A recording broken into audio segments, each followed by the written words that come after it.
So we're here today with David Kloiber, who is running for Congress in the 6th District. David, welcome to Moving Kentucky Forward. Thank you. It's great to be here today. Well, I'm glad to have you. You are the fourth candidate from this one race that I have interviewed. Whenever there's a primary and I interview one person, I try to interview all of them. So I'm glad we could work it out.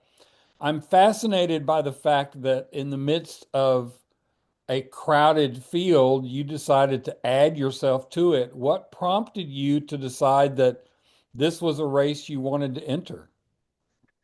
Well, when we first started this back in June, I think there was only one person in the race when we jumped Hmm. in. But obviously, I know all the people who are running. We've talked a lot about it both before and after. We're all very friendly, and we just want to see what's best for the party moving forward. And so I think that each one of us brings something different to the table, and we've got a different path forward on how we think we can win next November. And again, we're going to get our message out there, and hopefully the voters can help us put the strongest candidate forward so we can win this seat. Cool. Unlike some of the people who are running, you have some experience with electoral politics. Why don't you tell our listeners and viewers what that is? So I served on the city council in Fayette County. I was elected back in 2020, so I got to serve right through the middle of the pandemic, which was definitely an interesting and trying time to be in local Yes. governance.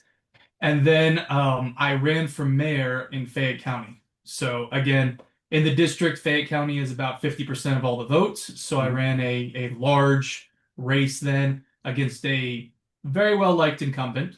But after that, the work kept going. So got back out in the community, kept working, and here we are today. So, what is your day job? I don't believe that being on city council in Lexington is necessarily a full-time gig. So, what do you do outside of this electoral stuff? Well, I'm a businessman by trade, but a philanthropist at heart. So I'm an investment manager, and I've built up companies and investments around the country. So essentially, I try and find communities where we can make good paying jobs, where we can make, something that's going to last, whether that's a factory or whether that's an industrial park, whether it's a hotel or a cattle ranch. We just find what's going to work there, and that's where we try to make our money as we build out there. So that's kind of what I do as a day job. But additionally, I started and have been running a nonprofit in Fayette County called the Kloiber Foundation. Mhm. We've been working with education and technology, making sure that every school in Fayette County was one-to-one by 2019. So we had a device in every kid's hands. We obviously did not know how meaningful that was going to be just a year removed, but we definitely saw it as a long-term vision, and we're happy that we could complete that with the school system there by 2019. Wow.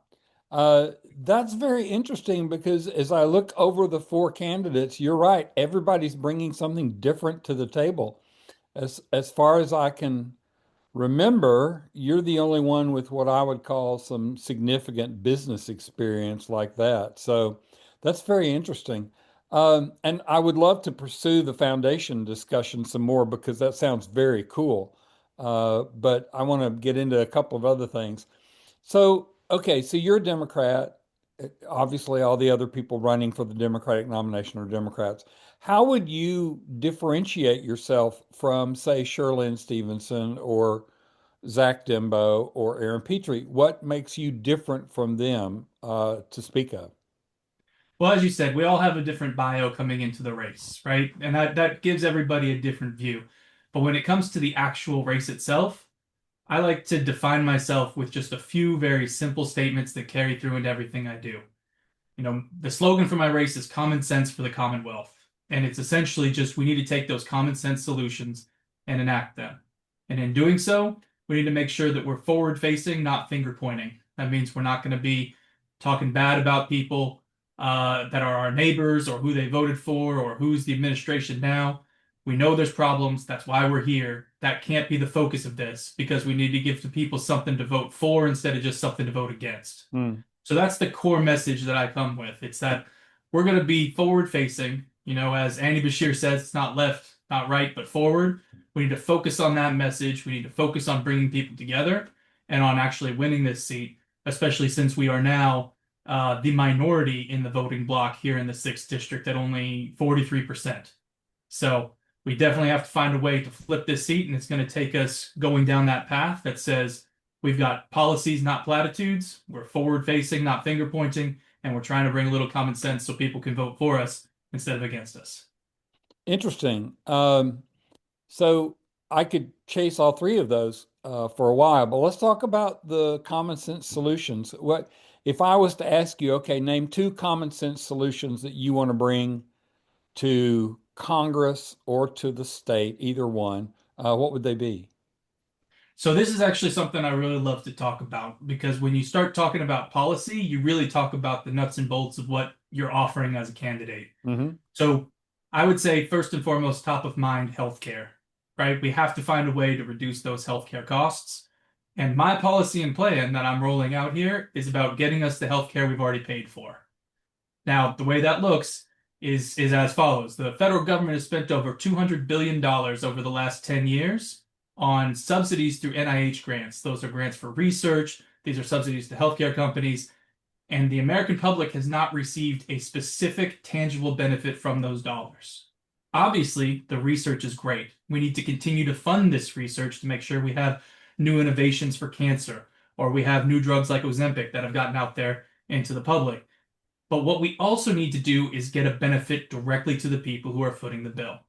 So, the bill I want to propose that gets us what we already paid for is to attach a rider to those grants. A rider that says what you're paying needs to be the same or lower than what they're paying in Canada or what they're paying in England or any of these other countries that are getting these pharmaceuticals from these companies. It's simple. It doesn't affect the company's bottom line. It lets us cut through all the bureaucratic red tape. And it happens at a point when we're handing them the dollars so it can be a feasible solution. So back in the napkin math, we could save people about $1,000 or more off their premiums just by reducing those costs, the same that we have overseas. And it's real simple since we're the ones paying for that research. So that's a real direct policy on healthcare that I think is going to affect a lot of people. And it gets back to that whole theme of affordability that, all of us are really, really pushing hard as Democrats because we know that life's getting harder and harder to make ends meet. Another policy that I like to put forward is about affordable housing. So we all know, specifically here in Central Kentucky, costs of rents are going way up. I know in Fayette County, some of those numbers, we've been on par with some of the biggest metropolises in the country for our month-over-month increases on rental costs. Right. Well, how do you put forward a policy that's going to affect what happens locally? We all know that a lot of the local development happens at your local government. I know that very well. I sat in many of those meetings on council. But what we can do at the federal government is we can pull some of these levers and incentivize the kind of development that's going to be best for your community. Essentially, make the market work for us. We all know developers are going to chase profits. You can't fight that. Sun's going to come up in the morning, go down in the evening. Developers are going to chase profits. But what we can do is say, we're going to give you a benefit. We're going to forego these capital gains taxes if you come in and build the affordable housing this community needs. We're going to tie that direct benefit to the actual production we desire in our community. This way, we still let the communities decide what it is they need, because every community is different, but we tie that carrot exactly where the developers need it so that they're going to go there and do it. If we want less student housing and more affordable housing, all you got to do is make the numbers work out, and that's what you're going to get. Interesting. Those are both well thought out and practical solutions. It Excuse goes me back just to a minute. that common sense for the Commonwealth, right? It Yeah, takes a long time. When I started this race, I went out and talked to a lot of people. Don't think these solutions are things I came up with on my own, just sitting in my room. These are solutions that were worked over with a lot of people in the community, with a lot of experts to try and figure out what is a new way forward that's going to move us from where we are to where we need to be. And it's just, can we take this approach of, at the end of the day, it's got to be something that moves the needle for people in their homes. That's what's common sense. And that's what drives each of the policies that I'm putting out on my campaign. Well, so you talked about talking with people. One of the things that when I ran for office was told to me is you should have a kitchen cabinet. You should have a board of advisors or people whose opinions you trust, not necessarily staff, but people who are on the ground like you are. So do you have some of those people in this district? So I call them my VPs of common sense. So Okay. these are people that I trust. I bounce every idea off of them. First, it starts with my wife, right? She gets to sit right there. She's definitely the strongest voice at my table. Um, but from there, I've got not just community members from groups I've worked with over the years, but I've got a collection of trusted professionals, people that are my close friends that I bring over to play D&D with on a regular basis. All So right. I'm a forever DM. I've done this for about 13 years now, and the people that I trust and respect who are professionals in the community, grew up here their whole lives. They're also my closest friends. I bring them over. We hang out. We do the storytelling, and we also just break down what we think we'd like to see in the community. So yes, my VPs of common sense are very prominent in my life, and I try to make sure I'm not doing anything in a vacuum. So when you were on the council, were you able to do some common sense things there? Name one thing on the council that you're particularly proud of that you consider a real common sense solution. So a lot of the work we did was around ARPA funding. This was the funding that came in during Right. COVID in order to try and revitalize our community. Um, One project we did was directly related to revitalizing some businesses and getting them these small business loans that did not have, interest repayment and no repayment penalties on them. This was just it was a simple and consistent way for us to get the people directly affected, not in the health aspect, but in that economic engine back up and running. So I was really proud of the work we did on that. And with everything we did, getting those funds back out into the community. Um, there were several common sense solutions that I tried to push forward. One of them, we were getting a lot of complaints about shopping carts in the district. Just you'll see abandoned shopping carts. And I found in talking about it, we had no department or division that was focused on this. So I put together an ordinance to say, look, let's work with these companies to try and get them back their shopping carts because it costs us money to both collect them and to go take them to the dump. And wouldn't it be nicer if they just went back to the companies that already owned them? Hmm. So worked on that process for a while. We were not able to get it passed while I was on council. I believe there's still people talking about those issues. But the point is, if you see a problem, there's usually a way to bring the community together in order to solve it, right? There's solutions that exist. A lot of people have done these things in the past. I'm proud of each of the votes we took. When I was on council, we shut down no knock warrants in the city, right? That was a big vote that I was proud to be a part of. But at the end of the day, the state turned around and kind of overruled us, Hmm. right?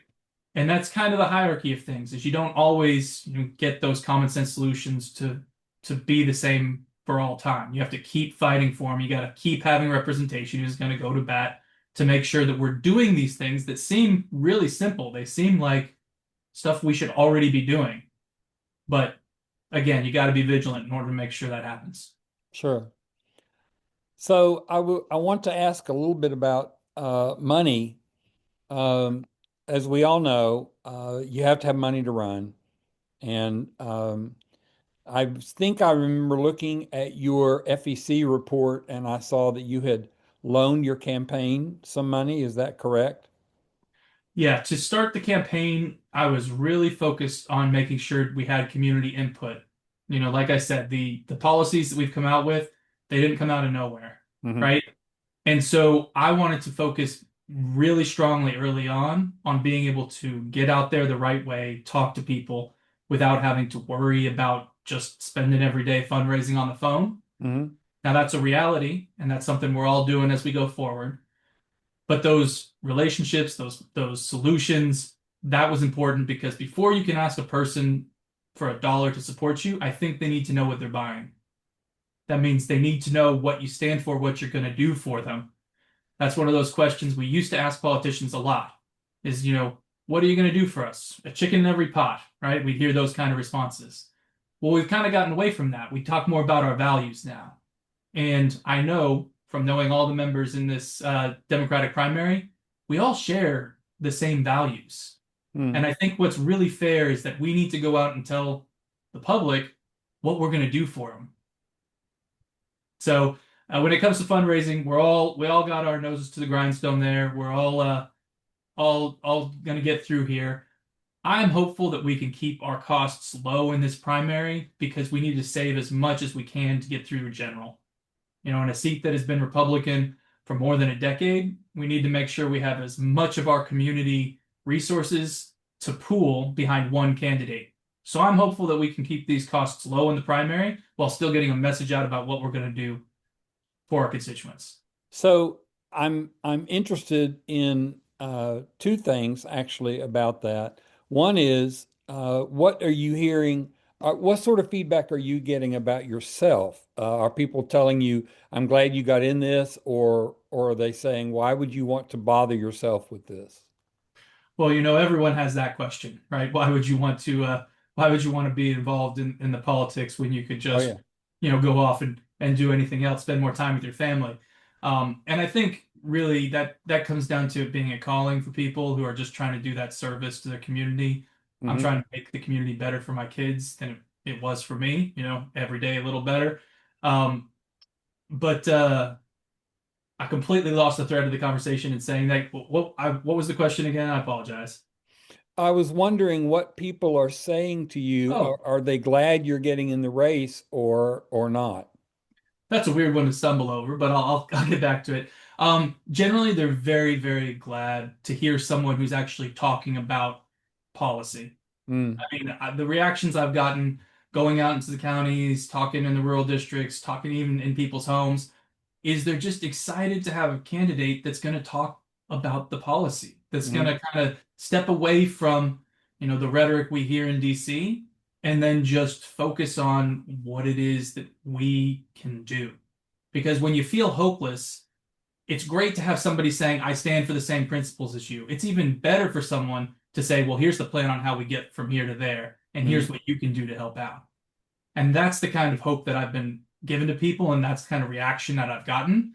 It's just obviously we need something, right? The Democratic Party as a whole needs a new direction, and I believe that the correct direction is the same one we saw laid out by Andy Bashir when he won this district by 20 points, and that's continuing to give people a direction and talking to the things that matter to them at home, and that's what I plan to do. So the second part of that question that I wanted to get to was you're hearing about people telling you that, okay, they're glad you're running. But what are you hearing about their feelings about Trump or Andy Barr, or is there any movement there, do you think, away from supporting a Republican candidate? Well, again, when we're out here talking in a Democratic primary, a lot of people are seeing the same things and have a lot of complaints about what's happening, right? If everything was going well, I wouldn't be running for Congress right now. If I was Mm, happy with our representation, I don't think any of us would be out here foregoing time with our families in order to do this. But there's real problems, and you're hearing that in people's everyday life about this idea of switching between one or the other. As I've kind of thrown out there, Trump won this district by 12 points, and Andy Bashir won this district by 20. And that's a big spread of people who voted for both of those candidates. hmm. And so we know here in Central Kentucky, people are going to vote for a candidate over a party as long as you give them something to vote for. And so that's really what I'm hearing when I talk to people is that, you know, I like what you're saying. I like the policies you're putting out there. You're giving me something I can actually hang my hat on, and I like that as a candidate. As long as we keep going down that path, I think we're going to win this thing. Do you know Rachel Bidikofer? Have you ever heard of her? I'm not familiar. Okay, well, she's a political scientist. She was a professor. She's now does consulting for campaigns. And one of the things that she talks about is that the average voter really doesn't know very much You ask them about, sometimes they don't even know who their governor is, but a lot of them don't know who their representative is. And so they go into the voting booth, and if they have nothing else to go on, they vote for the letter after the name. If that's all they know, then they vote for the letter. But if they know something else, they'll go past that and vote for person they know, person they've talked with, person that they've heard from, person that they have something that they want to see. And I think that's interesting because that's what you're saying is that, okay, you voted for Trump for, a lot, but I'm giving you something different. I'm giving you something to listen to, something to hang your hat on. Remember that when you go into the polling booth. Uh, that's a really good thing. They're going to vote for the idea if they know about the idea. So let me ask you this then. You mentioned that you gave the loan to your campaign so that you could focus the beginning of it on getting out and talking to people and not having to do dialing for dollars every day. Um, so you've gotten out and you've talked to people. How are you getting your message out? We talked the last time I interviewed somebody, I asked them about door knocking, and they said, well, this is too big a district to do much door knocking. We've got to get our word out some other ways. Um, so, how are you getting your common sense solutions in front of the voters? Well, I disagree about the door knocking. I'm going to be doing a lot of it. When I ran for mayor, we knocked on 60,000 doors in Fayette County alone. Mm, And it was a huge portion of the campaign was to get out and talk to people.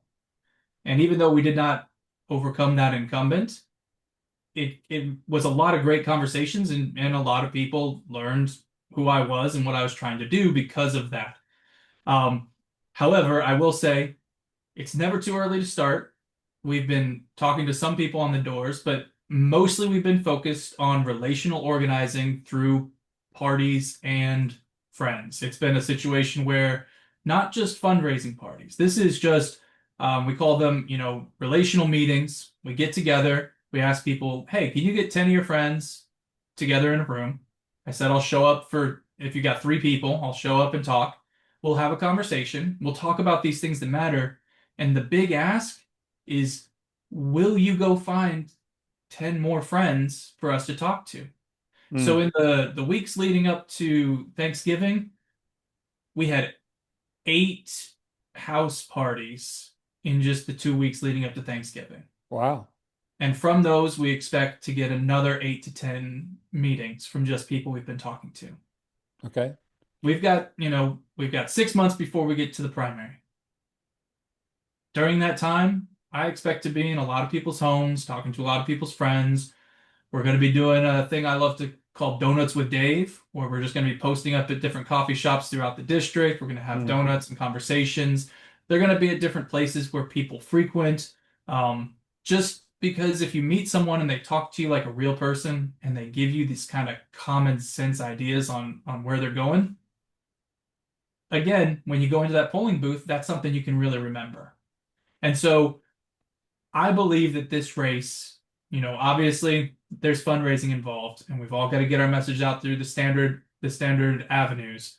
But what's more important than that is this relational aspect of it, is that people can feel connected to an idea if their friend has talked to someone who knows about it, or if they've heard it through a friend, or if they've actually sat down and talked to you for a minute. And that's the goal. We got plenty of time. If we're spending all our days out there talking to people, we got plenty of time between now and November to get a lot of connections with people because it grows. We're all 6 degrees from Kevin Bacon. How many degrees are we in the sixth district? so, okay, I like that. The house party idea was one that I used some when I ran, and looking back on my race for Metro Council, I wish I had used it more. I think it's very effective. So let's talk about some of the nuts and bolts. Have you done any mailers yet, or are you planning to do any?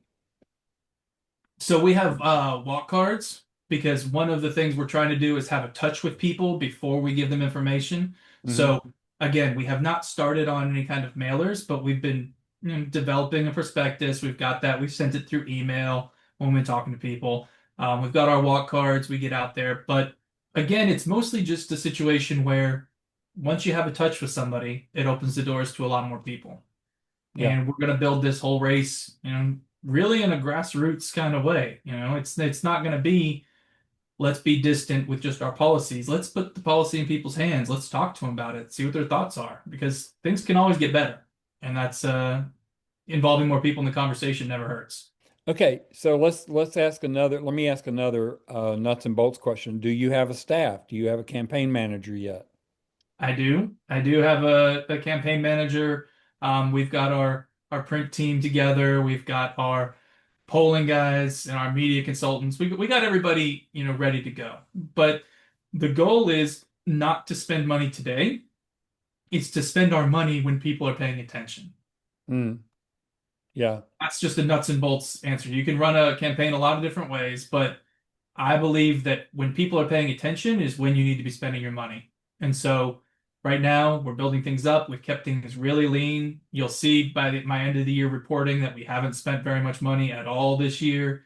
It's just been a lot about talking to people, making those conversations happen, and preparing ourselves for what we expect to be, a good media moment those, 7 to 9 weeks before the election.